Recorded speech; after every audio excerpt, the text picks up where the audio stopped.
Northern Ireland may have been working like a well-oiled machine, but now the recession has put a spanner in the works. As more and more private sector firms fail, the spotlight is falling on the public sector. In Northern Ireland, public sector workers make up almost 28% of the workforce. That's compared to around 20% in Britain.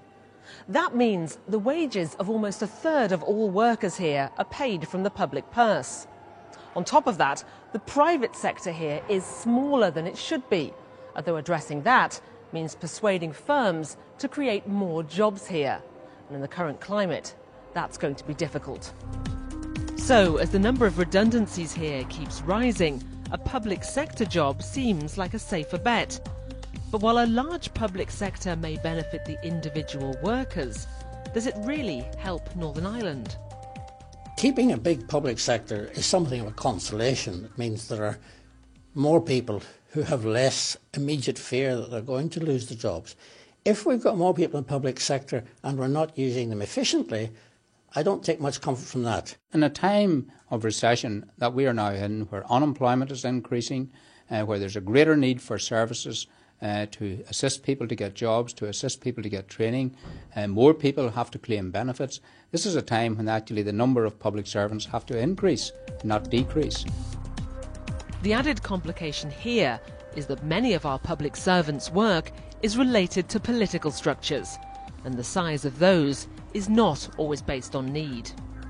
If you're looking, we're about the size of Humberside in Britain, and we have currently almost 600 local councillors, we've got 18 MPs, we've got 3 MEPs, we've got 108 MLAs. 1 MLA for every 16,000 in the population, compared to in Scotland, I think it's about 30-odd thousand. In Wales, it's a bit less. So the time is ripe, actually, for a very serious look at the way the governance structures of Northern Ireland at all levels.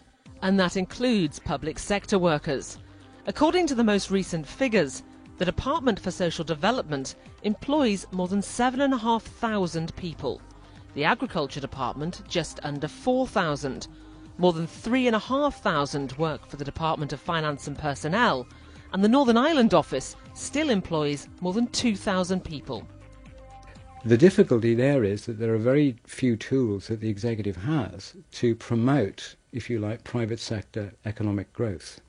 All the key levers, the fiscal levers, the taxation levers, are held in London.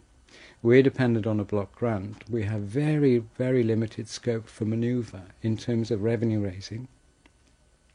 We have potentially, of course, on paper, a very large scope for cuts in public spending.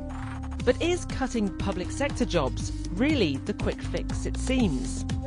You may change the number of heads of the department or the number of ministers, but that's a very small cost of the overall cost of the public services delivered by government departments. They would have to continue to be delivered. The budget for the civil service at best will be static, and in fact more realistically will be falling slightly over the next 4 years.